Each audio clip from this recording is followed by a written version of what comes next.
What's up, everyone? Carmen finally back from Japan, bringing you guys another deck tech to sort of get back on the horse. As to say, I wanted to cover the deck that I played the most when I was over in Japan, which was Eurocamp 6-bar 2 pants.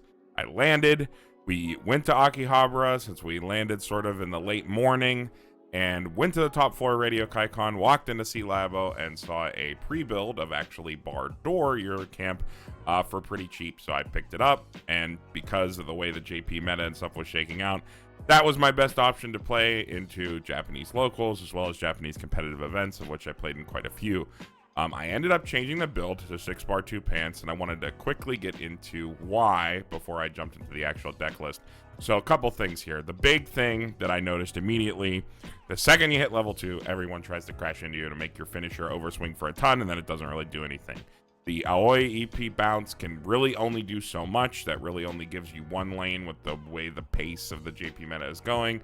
And then 5s and 6s with one Musashi, while that's really funny, that doesn't really end games very often. And there's decks in the meta, particular ReZero, that compress just as hard, if not harder than you, and are a lot more violent than you. Other big reason is that alarm, while it feels really good, realistically it's only actually super good with the finisher, because it gives you really crazy side numbers and stuff like that depending on what you see on top, and it's just kind of decent otherwise. It doesn't really help your Chiaki level 1 blind stock clean unless you hit in a very specific way, usually including hitting the Brainstorm itself, which is very uncommon since you only can play a maximum of 4 copies. The Brainstorm itself does a lot of the heavy lifting, allowing you to top 2 when you hit a climax, which when you combine it with bar can get you some good triggers and stuff like that, but that's mostly just the Brainstorm. That doesn't have a lot to do with the alarm. While the list does have really good ways to set that card without clocking, it still really does incentivize you to clock when you have that card in your hand and you're drawing up into your turn. And again, I think the big thing with this alarm card is that it feels a lot better to use than it is in practice. The other big thing here is that the JP meta environment just really doesn't support a ReStander. ReZero and Bang Dream are a lot more violent than you and have really good decompression. Defensive decks, stuff like Nikkei or the Grisaya list that tries to control your back row, have really crazy blowout defensive counters, and siding can really go so far even with the alarm. And although Hasu, Love Live, is theoretically decent because they can leave you aboard, if that deck high rolls, every other deck in the room loses. Nothing can stop it. That deck can like heal 8-9 times at level 2. It's disgusting. So there's absolutely no stopping that no matter what happens. So we're just going to kind of write that one off. So in generally, the ReStander just really wasn't working. So as I played some more, I was recommended the 6-bar 2 pants list, which plays more for compression and a longer game, kind of a old man Weiss style, and I really fell in love with it, and I think it is a really fun and consistent way to play Eurocamp, at least in the JP meta environment. So laying everything out here, things are going to look pretty similar to the bar door list that you're probably already familiar with a couple changes. The big one here is obviously we are playing the Ren tent, the blue tent, so we have to play a bunch of support cards to enable that. And then we are also playing a heavier early play lineup because we are focused a lot on healing to support our also healing finisher, the Rin. We are playing 2 empty bars. There is a tech slot in the deck, which is this 1-0 Rin that I've highlighted here in yellow that you could replace with the Aoi 2-1 combo if you'd like, or the Enna anti-change counter. And I'll get into that as we go through the cards, which we will jump into right now. First, we got a 4-stack of the Ayano Clean Cut. So 2 or less stock, 1500 power, making it a 35. And then the Clean Cut effect when it gets reversed. Choose one of your characters rested, move it to an empty back row slot. Because we are playing 6 back row cards, 3 of our Brainstorm and 3 of our Tents, Clean Cut is an even better choice than it is in the bar door list. But also generally being a decent going first play at 3500 means that we can drop this going first or going second and have a decent chance to plus.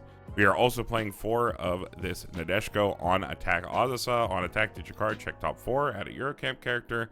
Really good deck control tool, also our primary green fix. So we just slam 4 of this, giving us our deck control tool as well as that important color.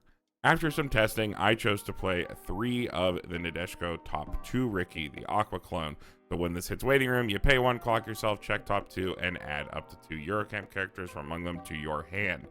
The reason for this is that playing the Search Ricky alongside the Iono Drop Salvage, which is typically what you play for Red Fix when you play the Ren Ricky, which is blue, which I have pictured down here, made for some awkward lines when you go first and only have one stock, because you really want to race that tent to 2 markers as quickly as possible so that your climaxes all become really powerful filtering and plussing tools, since you get that Spriggan Ditch CX grab anything effect. So playing this just made things a lot easier. We could have our Clean Cut, our back row card, and this, or the Nadeshko on attack Azusa as our third lane, and then continue out our lines as normal, since this trips at the end of our opponent's next turn or at the end of our turn, depending on what happens during the combat step. Also, the just raw extra cards means that we have extra cards to filter out with our helmet, which, although being a selective filter, is a minus in the early game, but that helps us race our 10 early so that we can get that Spriggan effect online faster without it negatively impacting our hand. 3 of the Neshko Brainstorm. This card is an absolute powerhouse in Eurocamp, probably what it's known for most. When you trigger a climax or a copy of this, you get to look at the top 2 cards of your deck and put them back on top in any order and give a character on your board 1,000 power. And then it is a self-tap salvage brainstorm. So we got that good salvage brainstorm. So every time we trigger a climax or itself, we get that good top 2 rearrange. Later on in the game, when we already have a bunch of stock from a level 1 combo, we can even deny our bar blind stock triggers to give us even more information and sort of hedge our bets on compressing as hard as possible into our opponent's next turn. Since we add the bar to our hand, immediately ditch it with Spriggan, add anything we want, rearrange top 2, give a lane 1,000 power, informing our next attacks, giving us information on if we want to side or something in the mid game to leave a damage buffer even if we can't clear our opponent's board, even though we have a lot of access to power in this deck. The top 2 rearrange is definitely a powerful effect, but it's also an effect that you're going to have to finesse. There's a lot of thinking and skill expression that goes into deciding exactly what to do once you trigger. Just make sure that when you do trigger a climax with this card on the board, you stop and think about all your orders of effects, take your time resolving them in the correct order that is most optimal for you and your deck state and what you are trying to do going into your opponent's turn. The more you do that, the more mileage you'll get off this, and the farther and farther you'll be able to go with any Eurocamp deck list that plays this card, not just 6 bar 2 pants. Now, very different from the bar door list that does not play any of the 10 cards, we are playing 3 of the blue tent, which I believe most people realize by this point is probably the most powerful one if you can get the markers online. It has inherent hexproof, and then you got 1 marker, it's a global 5. You got 2 markers, it's got that Spriggan filter effect, which anytime you trigger a climax, you can discard a card to salvage a Eurocamp character. As long as you have another Eurocamp character on the board, you're gonna have that. So when you trigger a climax, you're gonna get that good Spriggan filter. You can keep the climax, you can ditch a card, you can grab it, whatever you want. And then lastly, if you got 3 or more markers, you get a continuous assist 1,000 in front, only the 2 lanes in front. So you're going to get a 1,500 to the 2 lanes in front, and then 500 to the lane that is not in front of the 10, which is some pretty good power considering our early place power lines, both on attack as well as cross turn. And then it also has the same effect that all the 10s do, which is if you have 5 or more cards in your marker areas, you got to send this to waiting room. So you got to make sure that you have your tent sit at a maximum of 4 markers. All of your tent effects are optional to send that marker. So just make sure if you have 4, don't send a 5th one. One of our 2 tent activators in this deck is the Ren Helmet. We play 3 of this, and we choose one of our characters with tent in its name. We choose up to 1 of this card that we back for cost along with discarding a card to place it underneath that tent as a marker, and then we choose a character in your waiting room and add it to hand. So we can use this to loop our level 1 combo, recur our early play heals, or really do whatever kind of filtering we need to do, as well as shoving it immediately underneath the tent. That is why we are playing 3 copies of it, since as we use copies of this Ren, we will lose them for later use, since they will become immediately markered underneath the tent. Because of the way this is worded and how act resolution works, you can send this immediately even if there is no other Ren Helmet in your waiting room, since you send it to waiting room for cost. So you can choose this character, put it underneath the tent immediately after sacking it, and then pick up any other Eurocamp character from your waiting room. Because we are prioritizing racing our tent to 2 markers, we will sometimes have to resolve multiple of these early on in the game, which can cause us to go down in hand.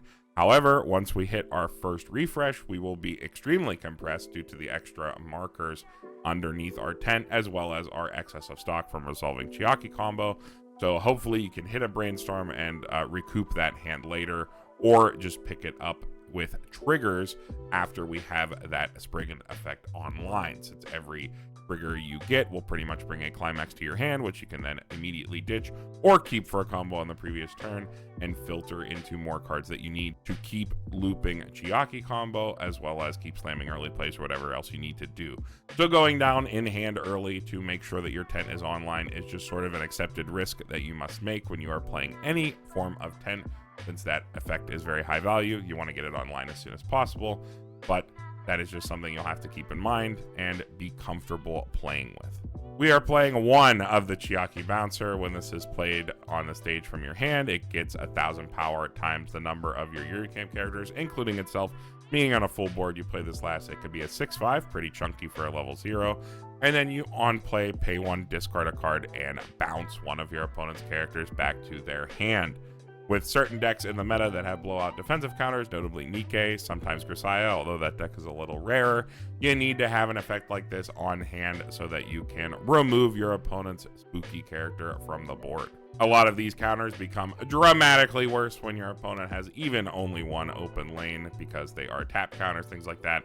Having to side only one lane if your opponent has a smaller character is usually not a big deal. So getting one lane off the board is usually good enough, especially considering that you are a more defensive, compression, and healy focused deck. You are not trying to blow out your opponent all at once. But regardless, no matter what type of Eurocamp deck you are playing, whether it is Bardor or a deck more like this, you should definitely be playing at least one of this because of how powerful those counters are when you encounter them. Moving into level 1, we are playing the Chiaki combo on bar. So during your turn, if you have another character, this gets 3k, bring it 7k, 8k with climax. And when you get a reverse, if you got the bar, you put up to 1 card from the top of your deck in a stock, then reveal the top card of your deck and salvage level or lower, where that level is the level of the revealed card. This is obviously a really powerful combo, giving you not only a plus, but also an extra stock. Eurocamp is a deck that really wants to generate a lot of stock to make sure it can pay for its heavy effects and spam out a lot of early plays to heal at level 2. And thankfully, because of the power of this combo, even if you only get 1 or 2 reverses, you can probably still keep playing. Even if your opponent is trying to deny you reverses actively, they will probably give you at least 1, and thankfully with the power of Chiaki, about 1 is all you need to keep going. Resolving 1 of these per turn is more than enough to keep you in the game, just because of that extra stock as well as the selective card. Your zeros are very powerful. Obviously you can always pick up the Ren Helmet, which not only fuels your tent but gives you any card, allowing you to then pick up Chiaki and go again, or whatever other card you may need. In the JP meta right now, not many people are trying to deny reverses at level 0, one of the only notable level 0s being Hasu's card that can pop back to their hand if they cancel. So that is pretty much the only card that's trying to quote-unquote deny reverses, and it's a little bit random. Obviously, it's first deck, so the chances that they cancel on that card, kind of a bit of a coin flip, but other than that, most people aren't trying to deny reverses between level 0 and level 1. Later on in the game, like I said earlier, becomes a lot easier, especially since your cards that you play, Chiaki's 4k, your Rin is 5k, your other level 1, your level 0s kind of sit around 2k. It's pretty easy for your opponent to crash even when you're trying to play your lowest power character, so it's hard for them to crash. It is still pretty easy for them to clear out their own board against you from level 2 onwards. But from level 0 to 1, most people really aren't trying to deny reverses outside of that one Hasu card in JP. So Chiaki has pretty much free reign to typically get in most games 2 reverses, since you want to also play this card if you have the opportunity to get 3 reverses on the board. Playing one of these alongside your 2 Chiakis, if you have both colors at level 1, can be really good because this fuels our tent. So this 1/0 Ren has the effect where during the turn that it was placed on the stage from your hand or deck, when this card's battle opponent is reversed, you can pay 1 and rest one of your other standing Eurocamp characters, usually your tent since you don't tap it for anything else. And if you do, choose 2 Eurochem characters in your waiting room. One of them goes to hand, and the other goes underneath your tent, face up as a marker. So if you play one of these and resolve 1 helmet in your main phase on the previous turn, and you attack with this first, as long as you don't trigger on this card's attack, your Spriggan will be online for the rest of the game. That is usually the best way for you to go about racing your tent, since resolving multiple helmets is going to minus you 2 to get that effect online. But if you helmet, go -1, hopefully pick up a level 1 combo with that, or this card, then play this card down, you get all your hand back, and you get your Spriggan online as early as possible. Lastly, here at level 1, I was choosing to play this Ren. So when you play a CX in your CX area, you can give any of your characters 3,000 power. You're playing 6 bar and 2 pants, you're going to have a climax in your hand pretty much every turn. Being able to pump up a Chiaki to get over something is really nice to make sure you get that reverse, or just being able to kill one of your opponent's nasty level 2s with a lot of Hasu running around. Definitely one of the most popular decks over in Japan. Just having a level 2 killer in the list, where even if I pumped another lane, this card was typically 10-5 over its own effect, which was just enough to crest some of their level 2s without any power pumps. It was just nice to have another card in the list to able to vie for board against that deck. Now over here in a more mixed meta, especially in NA, this is definitely your tech slot. So if you want to put in that 2-1 Aoi CXC, which combos with your other 2 extra bars, which is Encore phase, you can sack the bar and salvage 2. Or if you're just looking for a more general card, the 2-1 Enna Anti-Change is always a good card to have in your deck for just a general mixed environment. Almost all decks play early plays. So just having that in your pocket is definitely the most general card you could play. But I think I'm going to keep this one in just for that extra power pump when you play a CX. That's really powerful when you're playing an on-reverse combo like Chiaki that can give you so many resources. Moving into level 2 is pretty light here. We are starting off with the Chiaki Refresh counter. So this is a free fresh, so you pay an extra 2 and free fresh your deck. This is really powerful in your camp because, again, we are a compression and heal focused deck. We keep a lot of our compression underneath our tent. We generate a lot of extra stock. So having to play that 3 to eject ourselves from a potential bad deck state is really not that big of a deal for us. So being able to just get ourselves out of that bad deck immediately after our tech step, even though we have that Spriggan to make sure we're filtering all our climaxes that we trigger out, we still triggered them. So there's either pants in our stock, or we had a bunch of bars come to our hand that we ditched, or maybe we kept one.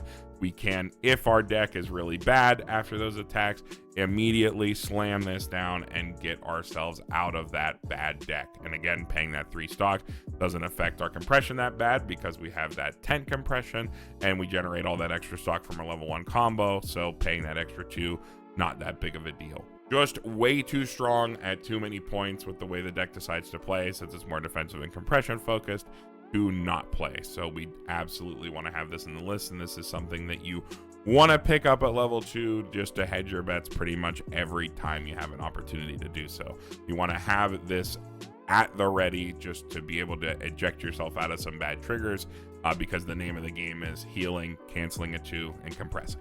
On the flip side, we gotta play some decompression in our deck because we're a Modern Weiss deck, so we play the Neshko stock shuffle. On play, pay 1, ditch 1. Your opponent sends all their stock into their deck, shovels their deck, and puts an equal number of cards back. It's blind. It's a coin flip. We all hate them. They're not as good as normal stock swaps, but it's always technically better for us to stock shuffle our opponent if we can, unless they leave a small deck without any climaxes or some weird scenario. But those are very obvious. It's usually always better to play them. And this card has 2 souls, which is nice because when we stock shuffle our opponent, we hopefully want to shove damage through before they have a chance to pay that out or fix their deck state or do something else. So the fact that this has 2 souls means that we can just slap this down, decompress our opponent, and hopefully try to get some damage through. Even though we're not a finisher deck, we still got to have that ace up our sleeve, which is that decompression that every good Weiss deck needs. Moving into early plays, I think the most infamous one is definitely this Aoi early play. If you have 4 or more, it gets -1 level in hand, And then if you got 3 or more characters on board, that's important. So you can only really crash 1 lane to have this online. So your opponent could remove a lane and turn off that effect. During your turn, gets 2,000 power. So it's a 10-5 with the 500 power from the 10. 11 with the assist from 3 markers. 12. That's usually where you're going to cap out offensively without climax or any other effects in Eurocamp. During your turn, plus 2k, so 10-5. And then when this is frontal attacked on your opponent's turn, you can pay 1 and return this card to your hand, which is really good because this is a stock healer. Play it on stage from hand, discard a card, put the top card of your clock into stock. So keeping our amount of stock compression high by just ditching a card. We're pretty compressed, so we can hopefully get that card back. So that's not that big of a deal. And this card by itself will completely refund itself because you can pay that 1 to bring that card back to your hand. Then you can play it down, attack again. So the fact that this is a like self-recurable healing early play, and you're playing Helmet, so you could theoretically play 2 of these in 1 turn if you had the hand to do so. If that was the right play, you can get that card off your board, have 4 or more again, play a second away, and then, you know, bounce them back, continue to heal. Whereas the Bar Door deck used this effect to ensure that Neshko Finisher had a character to sort of front into and modulate her damage, since he doesn't want to swing into open lanes. This deck uses that effect to simply recur the early play and continue to heal. So still a very powerful card, but you're using it in a very different way. Obviously, you can deny your opponent's reverses with this, things like that, so it's something that they have to keep in mind. But again, if you're not winning at least 2 of your lanes, your opponent could bounce a lane and just completely turn off that effect. So you got to keep that in mind. Supporting that early play, we are also playing the Ren 2 or less early play. So this gets 500 power for each of your other Eurocamp characters in your back row, putting it also at 10-5, but this one will be 12k cross turn with a full tent. And then when you play this on stage from your hand, you can discard a card to choose any Eurocamp character from your clock and pull it back to your hand. Because you are a compression Healy focused deck, you're going to hope to sit at 2 for multiple turns. Because you have this card, you can kind of flex cards in your hand to pick them back up. The things that are more techy that you might need later. Obviously, you don't want to block something super important like with this, such as your refresh counter going into level 2, but something like an extra finisher, something that you don't mind going to graveyard that you would pick up at level 3 later. You could also use this to then pick it back up with the heal, things like that, to get extra hand to move your way in there. So a pretty flexible early play despite being 2 or less, but again, we're a compression healing focused deck. So as long as we don't triple cancel going into our new deck, we'll be able to play this down, then play an OA, heal twice on our turn. Pretty typical play for this version of Eurocamp. Now on to my absolute favorite card in Eurocamp is the Ren Finisher, because it's actually just rando, and I love rando.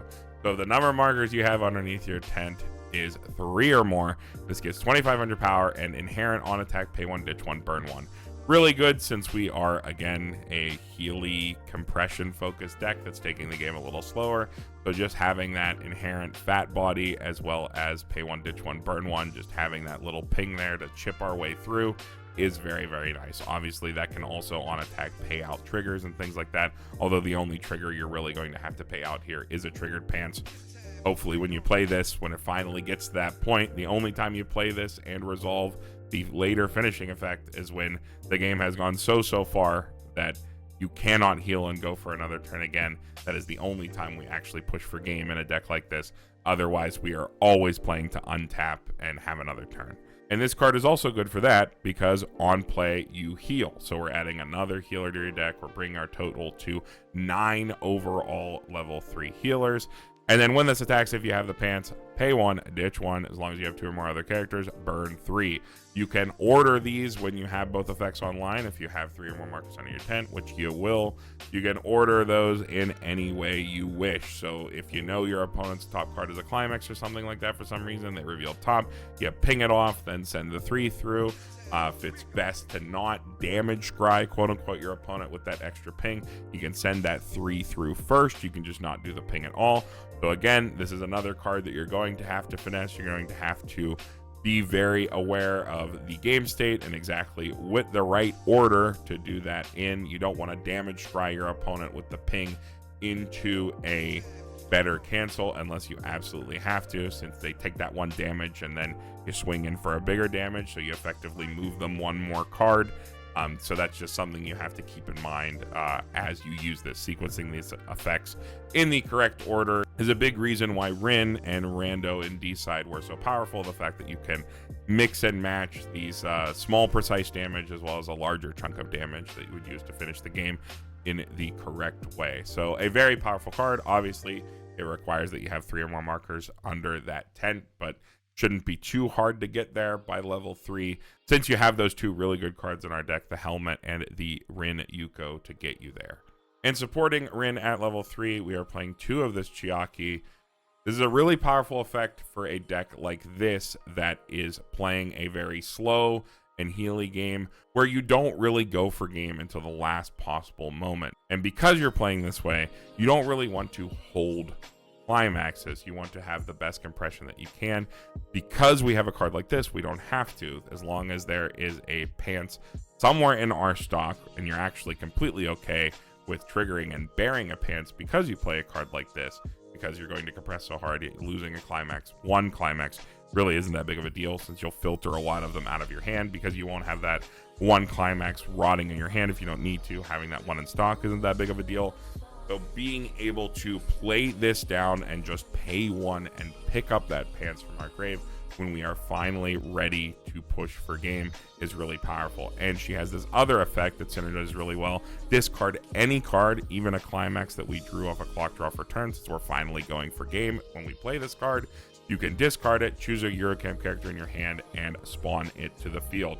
So the fact that we can play this for 2, pay an additional 1, pick up our pants, then discard any card and spawn our Rin for turn is a really powerful finishing play. For only 5 stock, we can get out Chiaki and 2 Rins, get our 2 heals, and then obviously Chiaki would have to attack first to give us stock to, use our Rin effects, but then we can do that in any order. So that 5 stock play does lock you into that attack order. However, you're going to have usually a lot more stock than 5 with Eurocamp because of our Chiaki combo. So you're going to be able to flex that a little bit going into your final turn. You want to sit on a lot of stock anyway, just because, again, we are a compression deck.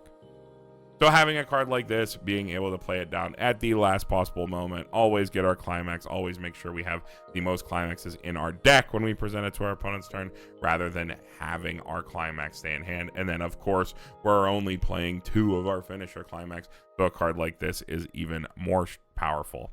So that is why we are playing 2. Make sure we don't lose it. Make sure that even if 1 goes to stock, we have 1 for later. Always want to have 1 of this going into our final turns, just that if we do take damage that we don't expect to take, we are ready to slam this down, play our Rins, and go for game. Here's the list all laid out one more time. Again, if you like that sort of older style of Weiss where you play for a lot more compression and a lot more heals and you take the game a lot slower, this is definitely a deck that you're going to have a really good time with.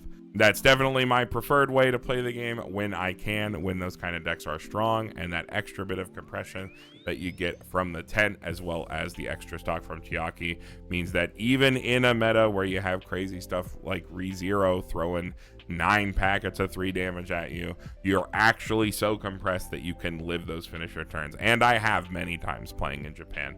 I was there for 3 weeks, played this deck almost exclusively in events, had some bad runs with the deck, had some good runs with the deck. That's the risk you take when you play any sort of compression strategy. As we all know, quote unquote, compression is a lie. You can put a super compressed deck in front of your component and still eat crap and eat a bunch of damage and just die anyway. That's sort of the risk you take when you play a compression deck, where, on the flip side, if you played a finisher deck, the risk you take is your opponent just, sack cancels and cancels all your damage. So, that's just kind of, it is what it is. That's just Weiss, and I much prefer playing this way when I can, when it's strong, as opposed to playing the other way, because I think it's a lot more fun. I think there's a lot more skill expression involved in just trying to compress your deck and take the best lines that you possibly can to put the best decks in front of your opponent every single turn so that you cancel the most damage, and I think that's a lot of fun. And if you haven't played like that, this is definitely a great way to try it, because you have a lot of awesome effects going off. The cards are very individually powerful. You can feel a lot of the strength and the effects. The cards feel good to play. Eurocamp is a very feel good deck to play no matter how you decide to play it, which is really cool because the show's a feels good show to watch. So got a little bit of quote unquote flavor there. But wrapping up, it's good to be back in the States. I love being in Japan, but after 3 weeks, start to miss home. So it's good to be back. Just wanted to get back on the horse here with a deck that I was familiar with from playing. Going forward, you can expect more deck techs. I'm really not sure about set reviews lately. I've been very busy. It's been really hard to schedule with other people because other people have also been very busy, especially now that we're gearing up for Spring Fest, to get guests set up for these set reviews. Might have to reformat that in some way. I know the Clock Tower does a great series where they do 5 cards, 5 minutes, where they show you the things out there, and I don't want to make something that is similar to that because I think that's awesome, unique content. But there may be a need to sort of dissolve set reviews down into something that's not only more digestible, but also just easier to make, something that takes less time, because it's just the scheduling. Having people carve out those large blocks of time is starting to become not as feasible as it was in the past. But we're still going to do them. It just might have to refactor them, might have to do them as live streams to cut down on editing and uploading time or something like that, just to be able to get them out. But yeah, might have to just reformat a little bit there. I'm still working through it as I get back into the swing of things. But anyway, thank you all for supporting the channel. As always, I really appreciate it. You guys don't know how much it means that people actually enjoy and watch stuff that I like to make, and I'm just gonna keep making stuff that I want to put out there. So stay tuned. And with that, Pittsburgh White Schwartz signing off, and we'll see you all in the next one.